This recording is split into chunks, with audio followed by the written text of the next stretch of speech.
তো basic electronics সম্পর্কে আপনাদের বিগত দুদিনের একটা ক্লাস বা অধ্যায় হয়েছে বা দেওয়া আছে, আপনারা সেটা দেখতে পারবেন ইউটিউবে। আমি মোটামুটি দুটো অধ্যায় নয়, আমি চারটে অধ্যায় করিয়েছি। নাম্বার 4, এটা একটা টেস্টিং এর অধ্যায়, অর্থাৎ টেস্ট করার জন্য আপনার টেস্ট দেওয়ার জন্য আপনাকে প্রিপেয়ার করানো হচ্ছে এবং এর মাধ্যমে আমি অধ্যায়গুলোর একটা রিভিশন করে দেব। বোঝা গেল? তো আমরা এই প্রথম অধ্যায়গুলোতে শিখেছিলাম ইএমএফ, একটা কথা, এর নামটা আমাদের একবার মনে করে নিতে হবে, ইলেকট্রোমোটিভ ফোর্স। ইএমএফ এর ফুল ফর্ম ইলেকট্রোমোটিভ ফোর্স। কিছু লেখা লাগবে না, আপনারা যেটা দেখছেন সেটা ভিডিও আকারে আপনার কাছে যাবে, আপনি তখন লিখবেন, কারণ তখন তাকে থামাতে পারবেন, আমাকে থামাতে পারবেন না। আর আপনি থামলে, আমি থামলে দেখবেন সময়ও থেমে যাবে। আর আমরা সময়কে ভ্যালু দিই, যে কারণে সেরকম টাইম। আর এই জন্য আপনারা ইএমএফ এই কথাটা প্রথম মনে রাখবেন।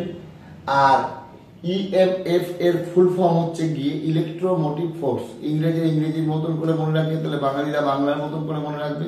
আর আমি আগেও বলেছিলাম, আমরা আপলোড করি, কোনো কিছু মুখস্থ করি না। আপলোডটা কিরকম হবে? ইএমএফ এর ইলেকট্রনকে মোটিভেট করে যে ফোর্স, ইলেকট্রনকে মোটিভেট করে যে ফোর্স। ইলেকট্রন কি? ইলেকট্রন পদার্থের মধ্যে লুকিয়ে থাকা শক্তি, যা পদার্থের অণু পরমাণুর মধ্যে সচল অবস্থায় থাকে, বিভিন্ন তার অ্যাক্টিভিটি প্রকাশ করে। এবং আমরা দেখেছি যে বিভিন্ন কক্ষে ইলেকট্রন, পরমাণু নিউক্লিয়াসের বিভিন্ন কক্ষে ইলেকট্রন অবস্থান করে এবং তার শেষ কক্ষের ইলেকট্রনের উপরেই ওই পরমাণুর আচরণ নির্ভর করে। তো এই ইলেকট্রনকে মোটিভ করা কি করে সম্ভব? পরমাণুর মধ্যে ইলেকট্রনকে তো মোটিভ করা সম্ভব নয়। আমি মনে করিয়ে দেওয়ার জন্যই কথাগুলো বলছি। তাই জন্য ইলেকট্রন এক জায়গা থেকে আরেক জায়গায় যাবে কখন? ফ্রি ইলেকট্রন থাকলে যাবে। আমাদের পৃথিবীতে ইলেকট্রনের আধান। যখন আমরা ব্যাটারিকে চার্জ দিই, নতুন অধ্যায়, যখন আমরা ব্যাটারিকে চার্জ দিই তখন এই ইলেকট্রনকে বের করে নিয়ে ক্রাইসিস তৈরি করি, যেখানে তার নাম পজিটিভ, আর যেখানে এক্সট্রা ইলেকট্রন রাখি তার নাম নেগেটিভ। এইভাবে মনে রাখার চেষ্টা করবেন। ইলেকট্রন এক্সট্রা যেখানে আছে তার নাম নেগেটিভ, ইলেকট্রন কম যেখানে আছে তার নাম পজিটিভ। ইএমএফ হচ্ছে ইলেকট্রোমোটিভ ফোর্স, আর এটাকেই বলা হয় ভোল্টেজ বা বৈদ্যুতিক চাপ। আর এটাই হচ্ছে যে কারেন্ট প্রবাহের সবচাইতে বড় শর্ত। যদি চাপ না থাকে তাহলে স্রোত হবে না। তার বৈদ্যুতিক চাপ সৃষ্টি করার জন্য আমরা চার্জের সৃষ্টি করি। ব্যাটারির ক্ষেত্রে বলবো চার্জের সৃষ্টি করি। আর চার্জ সৃষ্টি মানেই হচ্ছে গিয়ে কোনো একটা পরমাণু বাইরের কক্ষের ফ্রি ইলেকট্রন এর সংখ্যা একটু কমিয়ে দেওয়া, ফ্রি ইলেকট্রন এক্সেস ইলেকট্রন এর সংখ্যা কমিয়ে দেওয়া, বা কোনো কিছুর সঙ্গে মিশিয়ে সেখানে ইলেকট্রনের ঘাটতি তৈরি করা, তার মধ্যে তার পজিটিভিটি তৈরি হবে। অন্য কোনো শক্তি প্রয়োগের মাধ্যমেও এই ধরনের কাজ করা হয়। তাপ, চাপ বা রাসায়নিক বিক্রিয়া যাই বলুন না কেন, এগুলো কিন্তু শক্তি তৈরি করার একটা উপায়। এক শক্তি অন্য শক্তিতে রূপান্তরিত হয়। মূলত যখন শক্তি প্রয়োগ হয় তখন এই ইলেকট্রনের বিন্যাসের মধ্যে একটু অসুবিধা, কোনো জায়গায় বাড়িয়ে দেওয়া ইলেকট্রনের পরিমাণ, কোনো জায়গায় কমিয়ে দেওয়া, এর মাধ্যমে কিন্তু বিদ্যুৎ প্রবাহ বা বিদ্যুতের চাপ, স্রোত ইত্যাদি সৃষ্টি হয়ে থাকে। তাই জন্য এটা একটা তড়িৎ চালক বল বলতে পারেন, বা ইলেকট্রোমোটিভ ফোর্স, যেটার নাম ভোল্টেজ। আর এর একক হচ্ছে ভোল্ট। মনে রাখতে হবে এই দুই রকমের তড়িৎ চালক বল আছে, যেটা আছে বলা হয় স্থির আর পরিবর্তনশীল। স্থির হলে সেটা এসি বা এই ডিসি অর্থাৎ ডাইরেক্ট কারেন্ট, আর অল্টারনেটিং অর্থাৎ পরিবর্তনশীল হলে সেটা হচ্ছে অল্টারনেটিং কারেন্ট বা এসি। আর ইলেকট্রন প্রবাহের কারণ তাহলে কি? ইলেকট্রন প্রবাহের মূল কারণ হচ্ছে গিয়ে দুটো বিভবের মধ্যে পার্থক্য, আর এটার নাম বিভব পার্থক্য, তার নামও ভোল্টেজ। অর্থাৎ বিভব পার্থক্য, voltage, potential difference, electromotive force, এই সব কথাগুলো এক কথা। মনে থাকবে তো? আর কিন্তু অন্যরকম ভাবে বলা হচ্ছে, কারণ এটা রিভিশন লেসন। আর যারা প্রথমবার এটা দেখছেন দেখে নিন, তখন রিভিশনের মাধ্যমেও পুরোটা শিখতে পারবেন। ইলেকট্রন প্রবাহের কারণ তাহলে বৈদ্যুতিক চাপ বা বিভব পার্থক্য, এটা কিন্তু মনে রাখতে হবে। আর বিভব পার্থক্য থাকলেই কিন্তু ইলেকট্রন প্রবাহিত হবে না। কি হলে বিদ্যুৎ ইলেকট্রন প্রবাহিত হবে? বিভব পার্থক্য আছে, তারপরে আমি একটা সার্কিটকে ক্লোজ করেছি, অর্থাৎ তার নিম্ন বিভব উচ্চ বিভবকে পরিবাহীর মাধ্যমে লোডের মাধ্যমে যুক্ত করেছি। সরাসরি যুক্ত করে দিলেও বিপদ হবে, সেটার নাম শর্ট সার্কিট।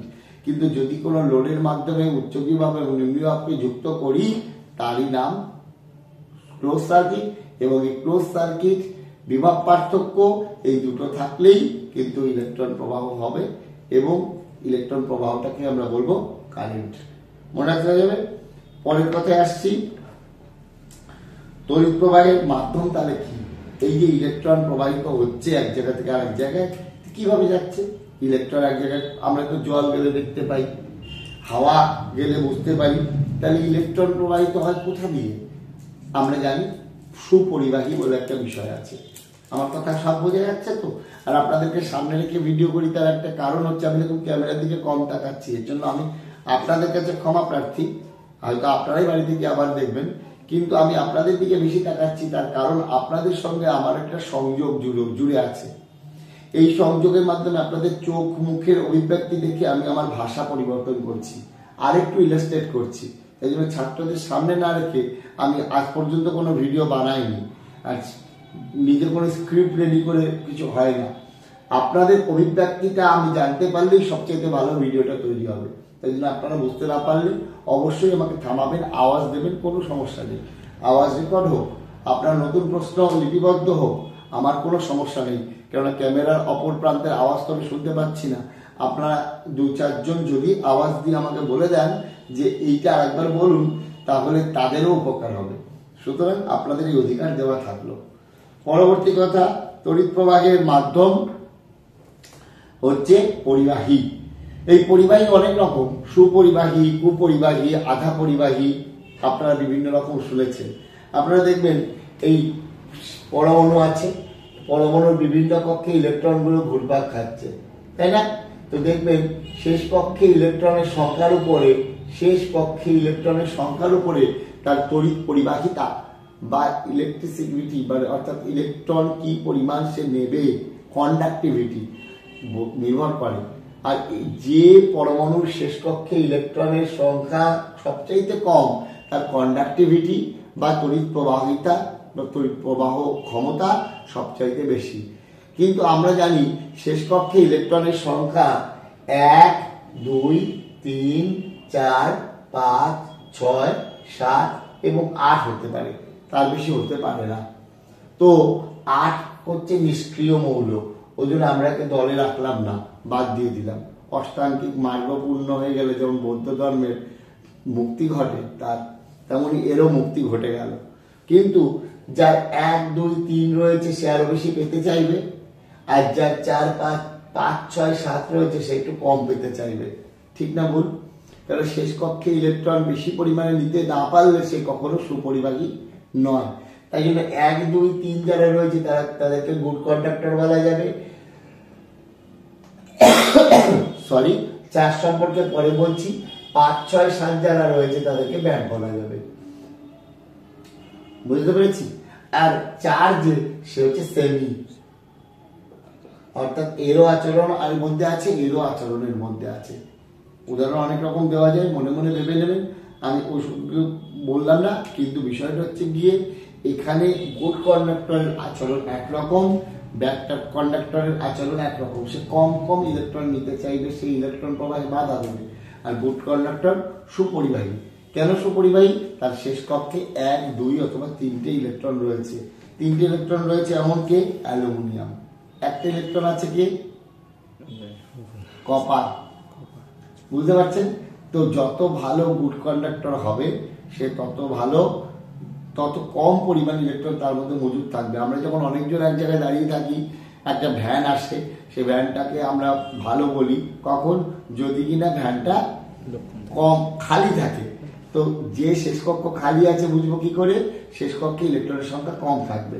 এটাই হচ্ছে গুড কন্ডাক্টরের ব্যাপার। আমি খুব ছোট ছোট করে বলে দিচ্ছি। তাই জন্য ইনসুলেটর, আরেকটা জিনিস আছে ইনসুলেটর। ইনসুলেটর কি? ইনসুলেটর হচ্ছে গিয়ে এই সুপরিবাহী, কুপরিবাহী, আধা পরিবাহী আমরা বলি না, হ্যাঁ, এটা অ্যাকচুয়ালি অপরিবাহী। মানে পরিবহন করেই না, এটা হচ্ছে অন্তরক পদার্থ। আর ইলেকট্রিসিটি বলতে কি বোঝায়? ইলেকট্রিসিটি হচ্ছে গিয়ে সত্যি সত্যি আমি যেটা বলবো, ইলেকট্রন প্রবাহের থেকে প্রাপ্ত শক্তি। তার কারণ কি? ইলেকট্রন প্রবাহিত না হলে আমরা শক্তি পাবো না। কোনো কিছু প্রবাহিত না হলে শক্তি পাওয়া যায় না। আমাদের শরীরের মধ্যে দিয়ে রক্ত প্রবাহিত হয় বলে আমরা শক্তি পাই, আকাশ দিয়ে বায়ু প্রবাহিত হয়, হ্যাঁ, আলো, সূর্যের আলোর মাধ্যমে তাপ প্রবাহিত হয়। তো এই যে যত রকম শক্তির কথা শুনবেন তা প্রবাহিত হয় বলেই শক্তি। নদীর জল প্রবাহিত হয়, জলের ঢেউ, উচ্চতা এবং তার তরঙ্গ, তার গতিবেগ, তার উপরে ভরবেগ নির্ভর করে। তেমনি আমাদেরও ভোল্টেজ এবং কারেন্ট এর মিলিত স্রোত এবং চাপ। প্রথমে চাপ সৃষ্টি হবে, তারপর স্রোত আসবে। জোয়ার এসছে, বান এসছে, আপনারা দেখছেন যে সেখানে নিশ্চয়ই টান কম বেশির জন্য, আকর্ষণ বলে কম বেশির জন্য এক জায়গায় জল বেশি হয়ে গেছে, এক জায়গায় ঢাল কম হয়ে গেছে। এই ঢাল কম বেশি ইত্যাদির জন্য যে চাপটা সৃষ্টি হয়েছে সেই চাপটার নাম ভোল্টেজ, আর যে স্রোতটার সৃষ্টি হবে সেই স্রোতটার নাম কারেন্ট। বুঝে নিতে হবে কিন্তু। তো এই ইলেকট্রিসিটি আসলে কি? প্রবাহ হলো, তার কারণ একটা আছে, ভোল্টেজ। প্রবাহিত হচ্ছে, তার একটা ধরন আছে, সেটা হচ্ছে স্রোত, কারেন্ট। এই দুয়ের মিলিত ফল হচ্ছে ইলেকট্রিসিটি, বা এটাকে আমরা ওয়াটেজ আকারেও প্রকাশ করে থাকি। নিচের তাহলে ভোল্টেজ মানে আমি এখানে যে ধরনের কোশ্চেন গুলো করেছি সেই কোশ্চেন অনুযায়ী যা বলে দেওয়া দরকার তাই বলে দিচ্ছি, ডাইরেক্ট কোশ্চেনটা বলছি না। তো বলছে যে ভোল্টেজ থাকলে কারেন্ট থাকবে কি? না, নাও থাকতে পারে। ভোল্টেজ থাকলে কারেন্ট তো নাও থাকতে পারে, কারণ একটা ব্যাটারিতে দু প্রান্তে বিভব পার্থক্য আছে, মানে ভোল্টেজ আছে, মাপতে পারছি, কিন্তু সেখান থেকে কোনো কারেন্ট প্রবাহিত হচ্ছে না। হবে কখন? যদি একটা তার, যদি একটা তার, লোড ইত্যাদি সহ যুক্ত করি, তখন মাধ্যম হবে। সরি। এবং কারেন্ট থাকলেই কি ভোল্টেজ আছে? হ্যাঁ হ্যাঁ, কারেন্ট থাকলেই ভোল্টেজ আছে। কোন এক জায়গায় মেপে কারেন্ট পেয়েছি মানে নিশ্চয়ই ভোল্টেজ আছে, তাহলে কারেন্ট আসলো কি করে? কোন এক জায়গায় স্রোত এসছে মানেই সেখানে চাপ আছে। আর চাপ থাকলেই স্রোত থাকবে, নাও থাকতে পারে, কিন্তু স্রোত থাকলে চাপ অবশ্যই আছে, এটা মনে রাখবো। আর্থিং আমরা দেখেছি, phase neutral earthing, positive negative earthing, DC সেক্টরেও আর্থিং ব্যবহার করা হয়। তো আর্থিং বিষয়টা কি? আর্থিং একটা নিরাপত্তার জন্য। আমি বলেছি ফেজ নিউট্রাল ও আর্থিং, শক্তি ও নিরাপত্তায় তিন। তাহলে প্রথম দুটো শক্তি এবং তারপরেরটা নিরাপত্তা। তাহলে আর্থিং মানে নিরাপত্তা। কি ধরনের নিরাপত্তা? মোটর ডিভাইস ইত্যাদি চলতে গেলে যে ইডি কারেন্ট, আবেশ বিদ্যুৎ ছড়িয়ে পড়ে, সেগুলো আমরা খালি হাতে, ভেজা হাতে ধরতে গেলে, মাটির উপরে ধরতে গেলে ইলেকট্রিক্যাল শক লাগে। সেটাকে নষ্ট করার জন্য যেমন আর্থিং দরকার, একই রকম ভাবে যদি ফেজ লাইন বডির গায়ে টাচ হয়ে যায় এবং আর্থিং দেওয়া থাকে, তাহলে ফেজ এবং আর্থিং এর মাধ্যমে শর্ট সার্কিট হয়ে ফিউজটা পুড়ে যাবে এবং আমরা বেঁচে যাবো। বুঝতে পেরেছি? এইভাবেও আর্থিং হয়। ধরা যাক একটা ট্রেন চলছে, ট্রেনের উপরে বিদ্যুতের তার ছিঁড়ে পড়লো, ট্রেনের উপরে বিদ্যুতের তার ছিঁড়ে পড়লো। এই ট্রেনের উপরে বিদ্যুতের তার ছিঁড়ে পড়লে কি ঘটবে? একটুখানি এগিয়ে বসি, বলো, ভয়েসটা কম যেতে পারে। ট্রেনের উপর বিদ্যুতের তার ছিঁড়ে পড়লে কি হবে? ট্রেনটা বডি হয়ে যাবে, কিন্তু না, বডি হবে না। কেন? ট্রেনে আর্থিং রয়েছে। আর্থিং সেই পর্যন্ত পৌঁছে গেছে যেখানে তারটা পড়েছে, এবং সেই তারের যে শক্তি ছিল ফ্ল্যাশিং করে সেখানেই শেষ। এই যে বাজ পড়ে না, বাজ পড়লেও কিন্তু সারা বাড়ির কোনো ক্ষতি হয় না। কেন?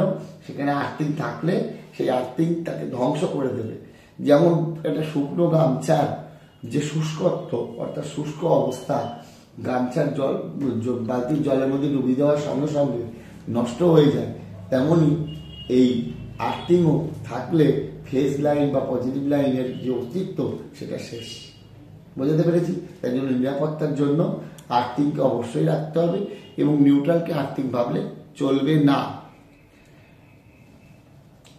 এবারে আমি আসছি সার্কিট। যেমন আমরা বলেছি close circuit, open circuit, short circuit. তো ক্লোজ সার্কিট কি? লোড এর মাধ্যমে উচ্চ বিভব এবং নিম্ন বিভব যুক্ত হওয়া। আবার মনে করে দিচ্ছি, উচ্চ বিভব মানে ঘাটতি, নিম্ন বিভব মানে বাড়তি। উচ্চ বিভব মানে ঘাটতি, নিম্নবিভব মানে বাড়তি, এনার্জি মানে আমাদের শরীরের এনার্জি মানে কি, আমরা এনার্জি পাচ্ছি কোনো কাজে, কিছু পেতে চাইছি তাই এনার্জি পাচ্ছি, পেতে চাইছি মানে নিশ্চয়ই আমার অভাব রয়েছে, তাহলে এইটাকেই বলা হয় এনার্জি, পজিটিভিটি। তো উচ্চ বিভব মানে ঘাটতি, নিম্ন বিভব মানে বাড়তি। এই কথাটা মনে রাখলে আমরা দেখব যদি উচ্চ বিভব এবং নিম্ন বিভব বিনা বাধায় যোগ হয় তাহলে সেটা অ্যাক্সিডেন্ট সৃষ্টি হবে, শূন্য বাধায় আসবে জম। আমরা একটা ছড়া পড়ছিলাম, তো এই যে বিনা বাধায় যোগ হয়ে যাওয়া এটাকে বলা হয় শর্ট সার্কিট। আর যদি যোগ হতে নাই পারে, বাধা সহ কি বাধা ছাড়া, অসীম বাধা মানে কেটে দিয়েছি তারটা, তাহলে সেটাকে বলে ওপেন সার্কিট। আর শর্ট সার্কিটে হচ্ছে শূন্য বাধা, আর ক্লোজ সার্কিটে একটা নির্দিষ্ট বাধার মাধ্যমে যুক্ত হওয়া। এটা মাথায় থাকলে প্রশ্নের উত্তর পারবেন। এবং শর্ট সার্কিট হলে কারেন্টের মান অত্যন্ত বেড়ে যায়। শর্ট সার্কিট মানে সরাসরি যুক্ত হয়ে যাওয়া, বাধা নেই, বাধা কম, কারেন্ট বেশি। মনে পড়ছে? তাহলে কম বাধায় কারেন্ট বেশি হবে, তাহলে কম বাধা হলে বেশি কারেন্ট প্রবাহিত হবে এবং সেখানে একটা অ্যাক্সিডেন্টের সৃষ্টি হবে, এটা মনে রাখতে হবে। ক্লোজ সার্কিটে লোড অনুযায়ী কারেন্ট প্রবাহিত হবে, আর ওপেন সার্কিটে কারেন্ট প্রবাহিত হবেই না। আপনারা দেখবেন একটা ছক দেওয়া রয়েছে, সেই ছকে ওপেন সার্কিটে ভোল্টেজের কি কি ঘটবে, রেজিস্ট্যান্সের কি কি ঘটবে এবং কারেন্টের কি কি ঘটবে সেটা কিন্তু আপনাদের মনে রাখতে হবে। কিছু চিহ্ন মনে রাখতে হবে, যে চিহ্নগুলোর মাধ্যমে আমরা মিটার ইত্যাদি ব্যবস্থা করি।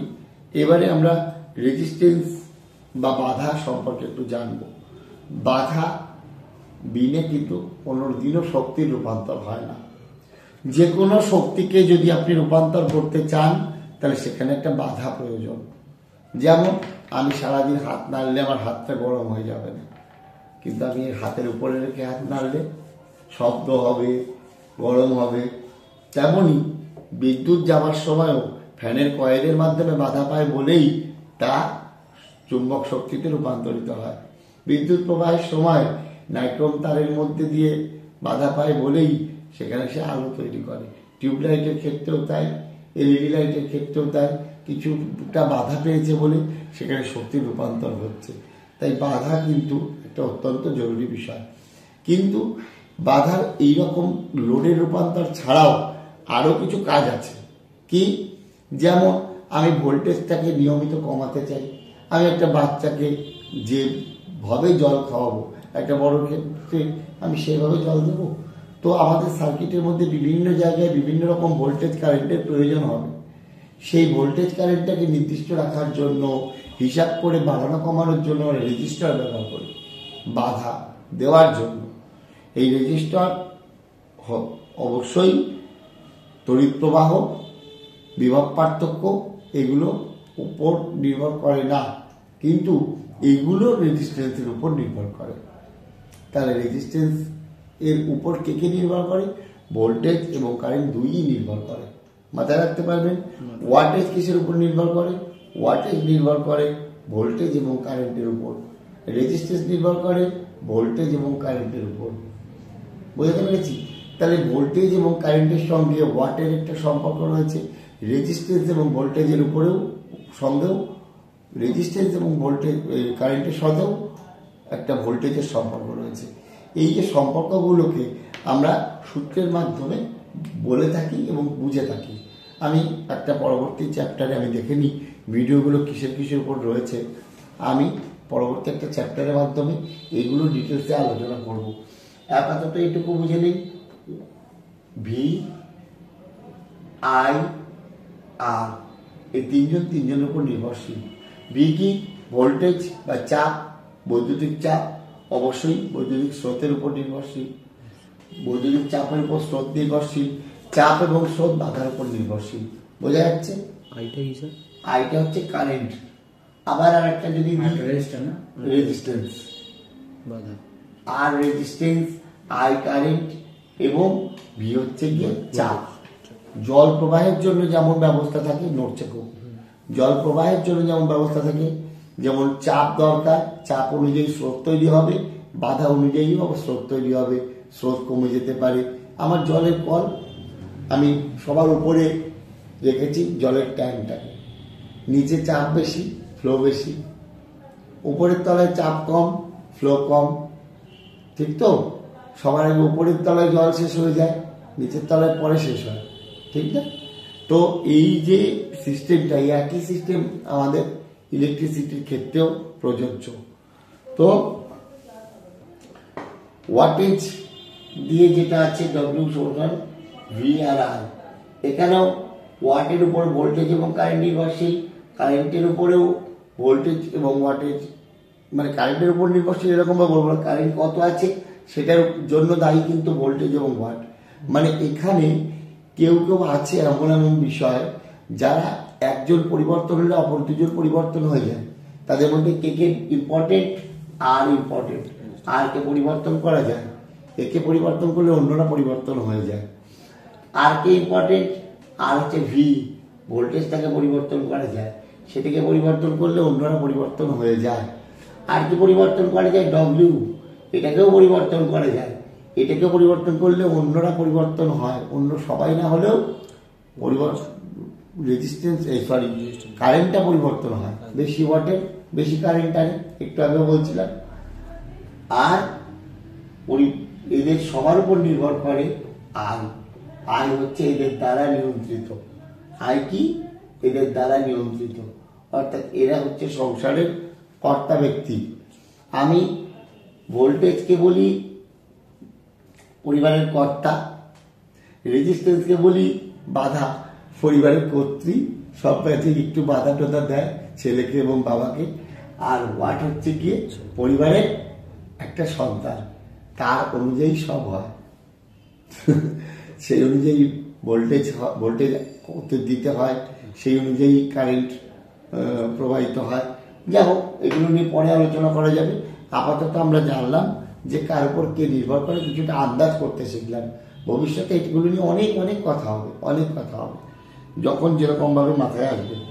রেজিস্ট্যান্স যদি বেড়ে যায় তাহলে ভোল্টেজ এবং কারেন্টের কি পরিবর্তন হয় অনুমান করার চেষ্টা করবেন, এবং মনে রাখবেন যে রেজিস্ট্যান্স বা বাধার সঙ্গে ভোল্টেজ এবং কারেন্ট ব্যস্তানুপাতিক সম্পর্ক, অর্থাৎ বাধা বাড়লে ভোল্টেজ এবং কারেন্ট কমে যায়। আবার মনে রাখবেন কারেন্টের সঙ্গে ভোল্টেজের সমানুপাতিক সম্পর্ক, চাপ বাড়লে স্রোত বাড়ে, চাপ কমলে স্রোত কমে। ওয়াটের সঙ্গে কারেন্টের সমানুপাতিক সম্পর্ক, কিন্তু ওয়াটের সাথে ভোল্টেজের কোনো তেমন সম্পর্ক নেই, তাকে যেভাবে বানানো হয়েছে সে সেই অনুযায়ী ওয়াট ভাগ ভোল্টেজ করলে কারেন্ট পাওয়া যাবে। বোঝা গেছে? আপাতত এইটুকুই বলার ছিল আজকে, এখন আর নয়। আপনারা ভিডিওটা দেখবেন আর আমি আপনাদের কম বেশি এক্ষুনি 14টা কোশ্চেন দেবো, এই 14টা কোশ্চেনে অ্যান্সার করবেন, যা মনে হবে তাই লিখবেন, কোনো সমস্যা নেই, টিক মার্ক দেবেন। এবং আপনারা দুজনই একদম নতুন, আজকে একদম প্রথমবার, আপনাদের ভালো লাগলে আমাদের ভালো লাগবে, এই বলে শেষ করছি। ধন্যবাদ।